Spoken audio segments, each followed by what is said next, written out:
साथियों नमस्कार। आप सभी बहुत बढ़िया होंगे। आज साथियों हम बात करने वाले हैं, देखो लेवल 1 और लेवल 2 में, जो रीट लेवल 1 और लेवल 2 में बहुत सारे विद्यार्थी ऐसे हैं जिन्होंने डॉक्यूमेंट वेरिफिकेशन कर दिया है। अब डॉक्यूमेंट वेरिफिकेशन तो हो गया साहब, सबसे बड़ी चिंता उन विद्यार्थियों को हो रही है कि यार सर मेरे डॉक्यूमेंट में कोई ना कोई कमी रह गई है। अब कमी तो रह गई लेकिन वो चिंतित है, परेशान है। तो साथियों आपको चिंता करने की आवश्यकता नहीं है।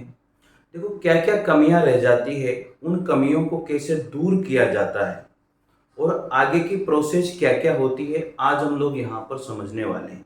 एक एक बात को समझने वाले हैं। घबराने की बिल्कुल भी आवश्यकता नहीं है। आपको 1% भी नहीं घबराना है साथियों, कि जो भी कमी रह गई उसे आप लोग दूर कैसे कर सकते हो, ये पूरी की पूरी प्रोसेस में आप लोगों को यहाँ पर दिखाने वाला हूँ। साथियों सबसे मेन बात यह है कि सबसे पहले जो निदेशालय है, यानी कि अभी तो डॉक्यूमेंट वेरिफिकेशन किसके द्वारा किया गया, निदेशालय। अब यहाँ पर क्या होगा कि वो जो है ना आपकी अपात्र विद्यार्थियों की सूची जारी करेगा। जो अपात्र विद्यार्थी हैं, अपात्र विद्यार्थियों की क्या होगा साथियों, अपात्र विद्यार्थियों की सूची जारी करेगा। अब सूची जारी होगी साथियों, अपात्र विद्यार्थियों की सूची जारी करेगा। ठीक है। अब अपात्र विद्यार्थियों की सूची जारी होने का मतलब यह नहीं है कि ये विद्यार्थी अपात्र हो गए, ये विद्यार्थी अपात्र नहीं होंगे। इनकी अपात्रता का मतलब है कि किसी विद्यार्थी के बीएड में कोई कमी रह गई, यानी कि बीएड की उसके पास मार्कशीट तो है, उसके पास मार्कशीट तो है, लेकिन साथियों मार्कशीट के साथ उसके पास जो है प्रमाण पत्र नहीं है। क्या नहीं है? प्रमाण पत्र नहीं है। ये कमी उसके रह गई। तो साथियों अगर उसके पास प्रमाण पत्र नहीं है तो उसकी अपात्र सूची में, और अपात्र सूची कैसे जारी करेगा वो, सब्जेक्ट वाइज। साथियों कैसे जारी करेगा वो, सब्जेक्ट वाइज जारी करेगा। सब्जेक्ट्स वाइज वो अपात्र विद्यार्थियों की सूची जारी करेगा कि हिंदी में ये अपात्र विद्यार्थी हैं और इंग्लिश में ये हैं और लेवल 1 में ये विद्यार्थी अपात्र हैं और किस वजह से अपात्र माने गए हैं, किस वजह से इनको प्रोविजनल सूची में रखा गया है। अपात्र का मतलब ऐसा नहीं है कि वो अपात्र ही हो गए, ऐसा नहीं होगा, उनको प्रोविजनल सूची में रखा जाएगा। अब ठीक हो गया मामला। तो मार्कशीट तो है लेकिन प्रमाण पत्र नहीं है। इसी तरह से बीएड के साथ साथ बीएसटीसी, जो बीएसटीसी वाले हैं उनके भी, सर मेरे पास मार्कशीट थी लेकिन प्रमाण पत्र नहीं था। देखिए वहां से आपने प्रोविजनल प्रमाण पत्र लेकर के लगा दिया तो भी चल जाएगा, लेकिन आपको वो जब आप ज्वाइनिंग के लिए जाएंगे, जब आपको पंचायत समिति से ज्वाइनिंग मिलेगी, जिला परिषद सूची भेजेगी, उस समय भी आपको आपका सर्टिफिकेट दिखाना पड़ेगा। ठीक है। अभी आपने क्या किया है, स्व घोषणा वहां पर भरी है कि मैं ये मेरे डॉक्यूमेंट की कमी थी, मैंने स्व घोषणा करता हूं कि मैं इन्हें कंप्लीट कर दूंगा। ठीक है साथियों, ये कंप्लीट बात हो गई। अब दूसरी बात यह है, सबसे ज्यादा परेशान है जाति प्रमाण पत्र को लेकर के। जाति प्रमाण पत्र, जो जाति प्रमाण पत्र है, सर मेरा तो निहित, सर मेरा तो निहित तिथि का नहीं है, तिथि का नहीं था। ठीक है।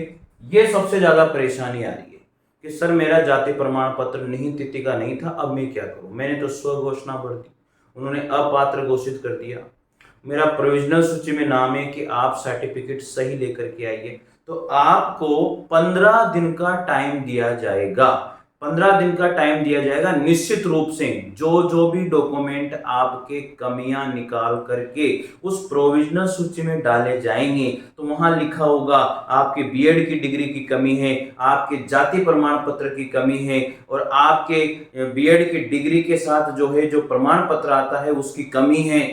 तो ये सारी चीजें वहां पर समाहित की जाएगी और आपको 15 दिन का टाइम दिया जाएगा। 10 से 15 दिन का टाइम दिया जाता है साथियों, और उसके बाद में फिर आपको ज्वाइनिंग के लिए वो निदेशालय को भेजा जाता है। ठीक है, इसके बाद में साथियों और क्या हो सकती है, सब्जेक्ट वाइज सूची करेगा, ये मैंने आपको बता दिया है। और डॉक्यूमेंट वेरिफिकेशन में सबसे ज्यादा जो है ना, बीएड की मार्कशीट, उसका प्रमाण पत्र, बीएसटीसी की मार्कशीट, उसका प्रमाण पत्र, और यहाँ पर 10वीं की मार्कशीट, यहाँ पर 12th की मार्कशीट, और जो बीएड वाले हैं उनके बीए की मार्कशीट, या फिर बीएससी जो साइंस मैथ वाले हैं उनके बीएससी की मार्कशीट, और फिर उसके बाद में यहाँ पर जो भी डॉक्यूमेंट हैं वो उसके बाद ही वो चेक करते हैं साथियों। अब यहाँ पर और समस्या ये है कि स्पोर्ट का जो मामला है इसमें फर्जी जाके इसमें फर्जी प्रमाण पत्र बहुत ज्यादा बन गए, तो वो इन सभी के जितने भी स्पोर्ट्स वाले हैं उन सभी के डॉक्यूमेंट वो अच्छी तरह से गहनता से जांच करें।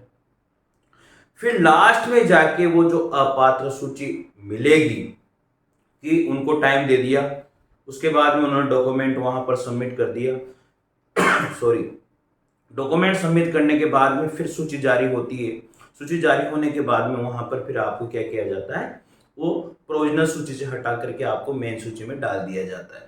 फिर लास्ट में जो बचते हैं, जो बिल्कुल ही वो अपने डॉक्यूमेंट वहां पर नहीं जमा करा सके, तो फिर उसके बाद में वो सूची जारी होती है, फिर उनकी जगह नए स्टूडेंट को लिया जाता है। देखो बहुत से यहां पर यह भी रहेगा जिनका पहले ही सिलेक्शन हो रहा है, अब वो अपने होम डिस्ट्रिक्ट में आने के लिए वो लोग भी यहाँ पर मतलब जारी करेंगे, वो लोग भी यहाँ पर अपने डॉक्यूमेंट को चेक करवाएंगे, वो लोग भी उसमें डॉक्यूमेंट वेरिफिकेशन में जाएंगे। लेकिन हो सकता है कि उनके अगर कम नंबर और उनको जिला आवंटित तो खुद का नहीं हुआ, तो जहां पर वहीं रहेंगे। क्यों 2 साल का जो प्रोबेशनल पीरियड होता है उसको भोगे भैया, तो ये चीज उनको वो नहीं करते हैं, तो नहीं करते हैं तो उनकी जगह तो सूची आनी आनी है।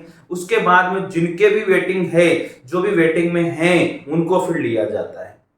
ठीक है, तो ये चीज यहां पर होती है, इसलिए घबराने की बात नहीं है आप लोगों को। अब एक परेशानी और है यहां पर, मैं आपको बता देता हूं। एक परेशानी और है, विवाह सर्टिफिकेट। देखो ये बहुत सारे स्टूडेंट का क्वेश्चन आया, सर मेरा विवाह सर्टिफिकेट नहीं बन पाया था।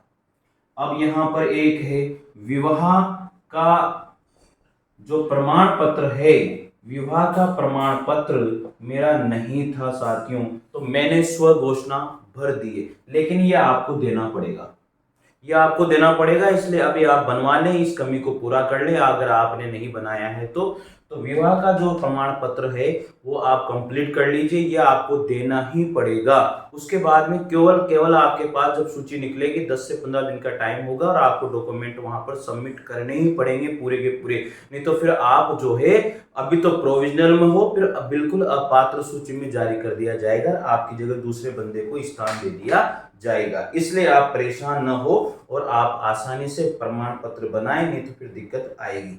इसके बाद में साथियों क्या होता है कि फिर वो सूची कहां जाती है, वो सूची जाती है जिला परिषद के पास।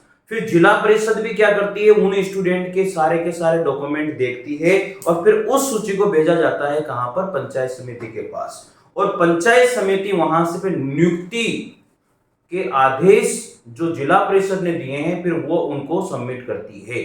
अब वहां पर आपके क्या क्या देखा जाता है, जो पंचायत समिति है, जो पंचायत समिति है साथियों, ये क्या करती है, जो पंचायत समिति है ये क्या करती है साथियों, ये करती है आपके स्वास्थ्य प्रमाण पत्र आपको लाना पड़ेगा। जो स्वास्थ्य प्रमाण पत्र है ये आपको लाना पड़ेगा। अब स्वास्थ्य प्रमाण पत्र पर काउंटर सिग्नेचर होने चाहिए, अधीक्षक के हस्ताक्षर होने चाहिए, जो डॉक्टर में सबसे ऊपर होता है। तो ये तो बन जाता है, इसमें कोई घबराने की आवश्यकता नहीं है। अब साथियों इसके बाद में एक और प्रमाण पत्र आपका देखा जाएगा, वो है पुलिस जो वेरिफिकेशन है, जो पुलिस का जो वेरिफिकेशन है साथियों वो आपको बनाना पड़ेगा। ई मित्र पर जाकर बनवा लीजिए, अगर आपके पास टाइम बिल्कुल भी नहीं है तो फिर आप सीधे थाने में जाकर के बनवा लीजिए, वो डायरेक्ट भी आपके प्रमाण पत्र को बना देंगे। और आपका हेड ऑफिस जो आपका जिला है जहां पर एसपी को भेजा जाएगा पहले, वहां से प्रमाण पत्र बन करके आपके पास आ जाएगा। वैसे तो इसमें 3 दिन का टाइम लगता है और लग जाए तो 10 दिन का टाइम लगता है साथियों, तो इसलिए घबराने की आवश्यकता नहीं है। सबसे ज्यादा जो चेक किया जाएगा वो किया जाएगा आपका बीएड की डिग्री। मैं आपको बता देता हूं, बीएड की डिग्री आपकी बिल्कुल सही होनी चाहिए। बीएड की डिग्री के साथ साथ बीएड की मार्कशीट आपकी सही होनी चाहिए और बीएड के साथ साथ आपके प्रमाण पत्र जो होता है बीएड के साथ साथ वो आपका बिल्कुल ओरिजिनल होने चाहिए तीनों। इसके बाद में बीएड के साथ बीए की तीनों मार्कशीट होनी चाहिए, बीए का प्रमाण पत्र आपके पास होना चाहिए, सारी चीजें होनी चाहिए, ये ध्यान रख लेना। अगर आपने एमए भरा है तो फिर एमए की मार्कशीट और एमए का प्रमाण पत्र आपके पास होना चाहिए और एमए की डिग्री भी होनी चाहिए और बीए की डिग्री भी आपके पास कंप्लीट होनी चाहिए। ठीक है, उसके बाद में बीएसटीसी की बात करते हैं तो बीएसटीसी वाले के पहले तो बीएसटीसी की जांच करेंगे, उसके बाद में उसके प्रमाण पत्र की, उसके बाद में 12th के और 12th के प्रमाण पत्र की जांच होगी साथियों। अगर वो स्पोर्ट कोटे से आया है तो स्पोर्ट कोटे का उसको स्पोर्ट का सर्टिफिकेट उसका जांच होगा। उसके बाद में अगर साथियों अगर वो किसी ईडब्ल्यूएस से या फिर वो आया है जनरल में, जनरल वालों का तो कुछ भी जांच नहीं होती, ओबीसी से या एमबीसी से, एसटी से, एससी से, तो इस तरह से फिर कास्ट सर्टिफिकेट की जांच होती है। कास्ट सर्टिफिकेट की जांच होने के बाद मूल निवासी, अब सबसे पहले तो मूल निवासी की जांच होती है, वो यहाँ का है या नहीं है। अगर वो यहाँ का नहीं है और उसने भर दिया ओबीसी से और ओबीसी से आ गया है तो उसको जनरल में लिया जाता है, फिर उसको वो हटा देते हैं। तो इस तरह से सर्टिफिकेट की जांच होती है। लेकिन ऐसा नहीं है किसी सर्टिफिकेट की वजह से उसको बाहर कर दिया जाए, अपात्र घोषित कर दिया जाए साथियों, ऐसा बिल्कुल भी नहीं होता है। 10 से 15 दिन का टाइम मिलता है साथियों। सबसे मेन बात मैं आपको मुद्दे की बात करता हूं, अगर आपको लगता है कि मेरे ये देखो, जब आप डॉक्यूमेंट वेरिफिकेशन के लिए गए हो तो आपको सब बता दिया गया होगा कि ये कमी आपके डॉक्यूमेंट में है और आपसे वहां पर 100 घोषणा भरवा ली होगी साथियों, बिल्कुल भरवाई होगी, या फिर आपसे शपथ प्रमाण पत्र वहां से ले लिया गया होगा। ठीक है, तो ये सारी बातें हो गई। अब उसके बाद में आपको पता तो है ना यार, उसके बाद में आप बनवा लो। अब अगर जब तक सूची नहीं आती है, जब तक रिजल्ट नहीं आता है, फिर रिजल्ट आने के बाद में भी वो सूची निकालेंगे तो टाइम मिलता है भैया, तो अभी से बनवा लीजिए, कोई बात नहीं है, आगे काम आ जाएंगे। अभी बहुत सारी वैकेंसियां हैं, अगर बनवा भी लोगे तो आपको पता है, आपको ये भी पता है कि मेरे इतने नंबर बन रहे हैं तो मेरा सिलेक्शन तो 100% हो जाएगा। मैंने भी बहुत सारे यहाँ पर कट ऑफ डाली हुई, आप देख लीजिए।